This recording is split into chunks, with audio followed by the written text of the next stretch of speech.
एक बार एक लड़की की शादी उसकी मर्जी के खिलाफ एक सीधे साधे लड़के से की जाती है, जिसके घर में एक माँ के अलावा और कोई नहीं है। दहेज में लड़के को बहुत सारे उपहार और पैसे मिले होते हैं। लड़की किसी और लड़के से बेहद प्यार करती थी।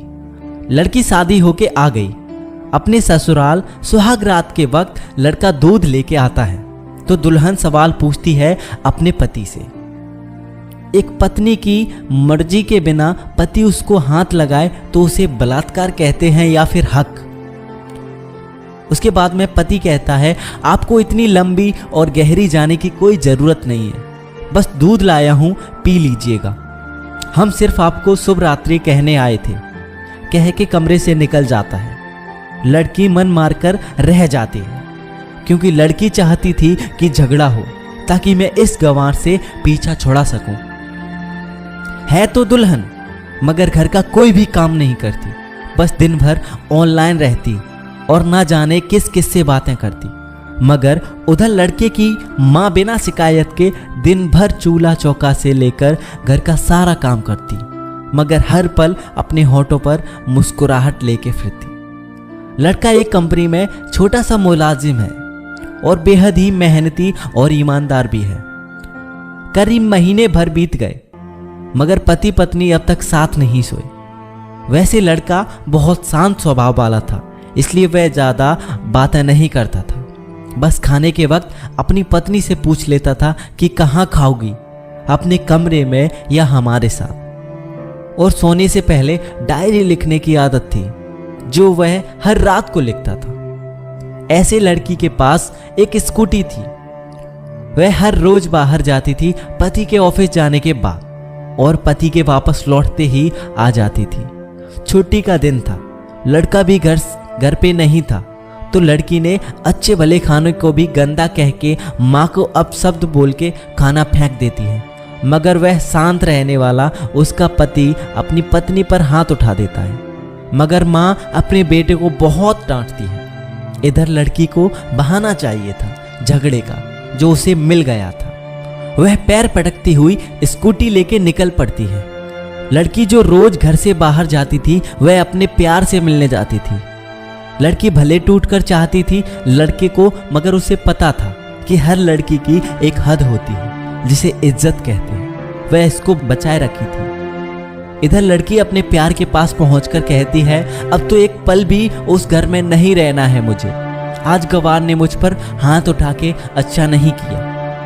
लड़का, अरे तुमसे तो मैं कब से कहता हूं कि भाग चलो मेरे साथ कहीं दूर, मगर तुम हो कि आजकल पे लगी रहती हो। लड़की, शादी के दिन मैं आ गई थी तो तुम्हारे पास, तुम ही ने तो लौटाया था मुझे। उसके बाद लड़का कहता है, खाली हाथ कहाँ तक भागोगे, तुम ही बोलो। मैंने तो कहा था कि कुछ पैसे और गहने साथ ले लो, तुम तो खाली हाथ आई थी। आखिर दूर एक नई जगह में जिंदगी नए सिरे से शुरू करने के लिए पैसे तो चाहिए ना। लड़की, तुम्हारे और मेरे प्यार के बारे में जानकर मेरे घर वालों ने बैंक के पासबुक, एटीएम और मेरे गहने तक रख लिए थे, तो मैं क्या लाती अपने साथ। हम दोनों मेहनत करके कमा भी तो सकते थे।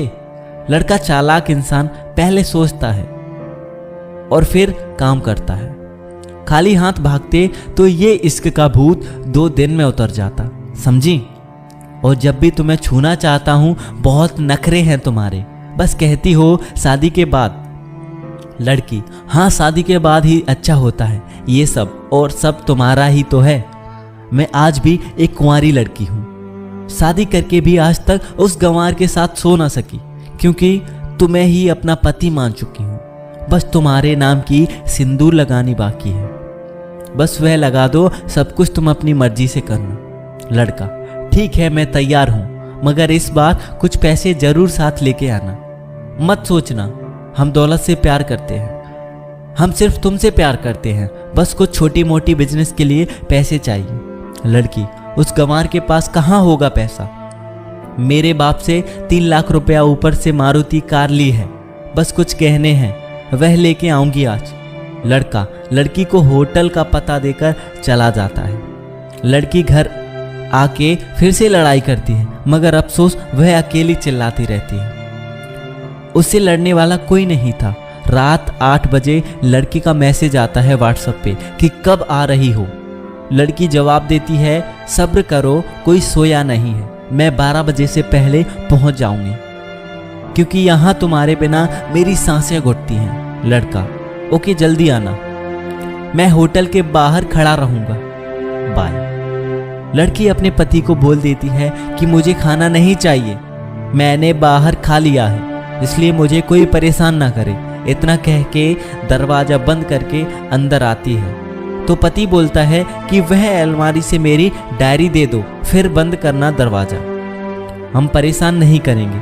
लड़की दरवाज़ा खोले बिना कहती है कि चाबियां दो अलमारी की। लड़का, तुम्हारे बिस्तर के पैरों तले हैं चाबी। मगर लड़की दरवाज़ा नहीं खोलती, बल्कि जोर जोर से गाना सुनने लगती है। बाहर पति कुछ देर दरवाज़ा पीटता है, फिर हार कर लौट जाता है। लड़की ने बड़े जोर से गाना बजा रखा था। फिर वह अलमारी खोल के देखती है जो उसने पहली बार खोला था, क्योंकि वह अपना सामान अलग अलमारी में रखती थी। अलमारी खोलते ही हैरान रह जाती है। अलमारी में उसके अपने पासबुक, एटीएम कार्ड थे जो उसके घर वालों ने छीन रखे थे। खोल के चेक किया तो उसमें वह पैसे भी ऐड थे जो दहेज में लड़के को मिले थे, और बहुत सारे गहने भी थे, एक पेपर के साथ थे, और उसकी मालिकियत लड़की के नाम थी। लड़की बेहद हैरान और परेशान थी। फिर उसकी नज़र डायरी पे पड़ती है और वह जल्दी से वह डायरी निकाल के पढ़ने लगती है। लिखा था, तुम्हारे पापा ने एक दिन मेरी माँ की जान बचाई थी अपना खून देकर। मैं अपनी माँ से बेहद प्यार करता हूँ, इसलिए मैंने झुककर आपके पापा को प्रणाम करके कहा कि आपका ये अनमोल एहसान कभी नहीं भूलूंगा। कुछ दिन बाद आपके पापा हमारे घर आए, हमारे तुम्हारे रिश्ते की बात लेकर, मगर उन्होंने आपकी हर बात बताई हमें कि आप एक लड़के से बेहद प्यार करती हो। आपके पापा आपकी खुशी चाहते थे, इसलिए वह पहले लड़के को जानना चाहते थे। आखिर आप अपने पापा की प्रिंसेस जो थी, और हर बाप अपने प्रिंसेस के लिए एक अच्छा ईमानदार प्रिंस चाहता है। आपके पापा ने खोज कर के पता लगाया कि वह लड़का बहुत सी लड़की को धोखा दे चुका है और पहली शादी भी हो चुकी है, पर आपको बता ना सके, क्योंकि उन्हें पता था कि ये जो इश्क का नशा है वह हमेशा अपनों को गैर और गैर को अपना समझता है। एक बाप के मुंह से एक बेटी की कहानी सुनकर मैं अचंभित हो गया। हर बाप यहाँ तक शायद ही सोचे। मुझे यकीन हो गया था कि एक अच्छा पति होने का सम्मान मिले ना मिले, मगर एक दामाद होने का इज्जत मैं हमेशा पा सकता हूँ। मुझे दहेज में मिले सारे पैसे मैंने तुम्हारे अकाउंट में जमा कर दिए हैं, और तुम्हारे घर से मिली गाड़ी आज भी तुम्हारे घर पे है, जो मैंने इसलिए भेजी ताकि जब तुम्हें मुझसे प्यार हो जाए तो साथ चलेंगे कहीं दूर घूमने। दहेज, इस नाम से नफरत है मुझे, क्योंकि मैंने इस दहेज में अपनी बहन और बाप को खोया है। मेरे बाप के अंतिम शब्द भी यही थे कि किसी बेटी के बाप से कभी 1 रुपया ना लेना। मर्द हो तो कमा के खिलाना, तुम आज़ाद हो, कहीं भी जा सकती हो। डायरी के 20 पन्नों पर तलाक के पेपर हैं, जहां मैंने पहले ही साइन कर दिया है। जब तुम्हें लगे कि अब इस गंवार के साथ नहीं रहना है तो साइन करके कहीं भी अपनी सारी चीज़ें लेके जा सकती हो। लड़की हैरान थी, परेशान थी। ना चाहते हुए भी गंवार के शब्दों ने दिल को छू लिया था, ना चाहते हुए भी गंवार के अनदेखे प्यार को महसूस करके पलकें नम हुई थी। आगे लिखा था, मैंने तुम्हें इसलिए मारा क्योंकि आपने माँ को गाली दी, और जो बेटा खुद के आगे माँ की बेइज्जती होते सहन कर जाए, फिर वह बेटा कैसा। कल आपके भी बच्चे होंगे, चाहे किसी के साथ भी हो, तब महसूस होगी माँ की महानता और प्यार। आपको दुल्हन बना के हम सफ़र बनाने लाया हूँ, ज़बरदस्ती करने नहीं। जब प्यार हो जाए तो भरपूर वसूल कर लूँगा आपसे। आपके हर गुस्ताखी का बदला हम शिद्दत से लेंगे।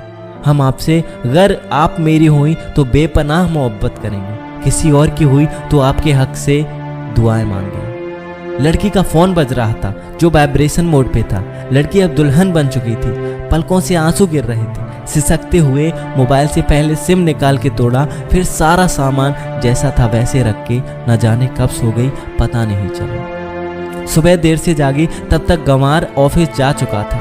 पहले नहा धोकर साड़ी पहनी, लंबी सी सिंदूर डाली अपनी मांग में, फिर मंगलसूत्र, जबकि पहले एक टीकी जैसी साइड पे सिंदूर लगाती थी ताकि कोई लड़का ध्यान ना दे, मगर आज 10 किलोमीटर से भी दिखाई दे ऐसी लंबी और गाढ़ी सिंदूर लगाई थी दुल्हन ने। फिर किचन में जाके सासू माँ को जबरदस्ती कमरे में लेके तैयार होने को कहती है और अपने गंवार पति के लिए थोड़े नमकीन, थोड़े हलवे और चाय बना के अपनी स्कूटी से सासू माँ को जबरदस्ती बिठाकर, जबकि कुछ पता ही नहीं है उनको कि बहू आज मुझे कहाँ ले जा रही है, बस बैठ जाती है। फिर रास्ते में सासू माँ को पति के ऑफिस का पता पूछकर ऑफिस पहुंच जाती है। पति हैरान रह जाता है पत्नी को इस हालत में देखकर। पति, सब ठीक तो है ना माँ? मगर माँ बोलती है इससे पहले पत्नी गले लगाकर कहती है कि अब सब ठीक है, I love you for ever. Office के लोग सब खड़े हो जाते हैं तो दुल्हन कहती है कि मैं इनकी धर्म पत्नी हूँ, बनवास गई थी, सुबह लौटी हूँ, अब 1 महीने तक मेरे पतिदेव ऑफिस में दिखाई नहीं देंगे।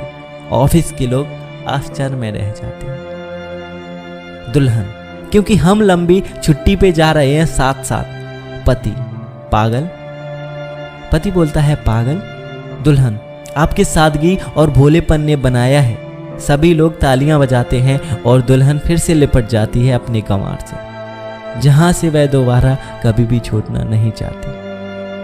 बड़े कड़े फैसले होते हैं कभी कभी हमारे अपनों की, मगर हम समझ नहीं पाते कि हमारे अपने हमारी फिक्र खुद से ज़्यादा क्यों करते हैं। माँ बाप के फैसलों का सम्मान करें, क्योंकि ये 2 ऐसे शख्स हैं जो आपको हमेशा दुनियादारी से ज़्यादा प्यार करते हैं। दोस्तों, भले ही कहानी फिल्मी कहानी की तरह लगे, मगर यह एक सच्ची है कि हमें अपने माता पिता के बातों का सम्मान करना चाहिए।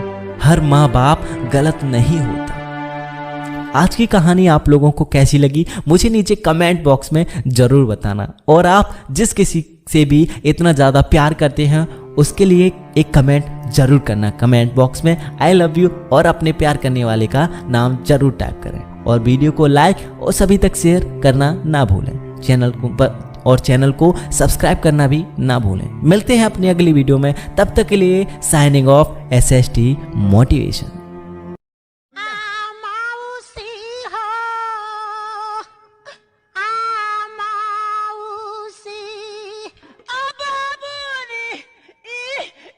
Fer cu ele, fer cu ele. Nu faci iar.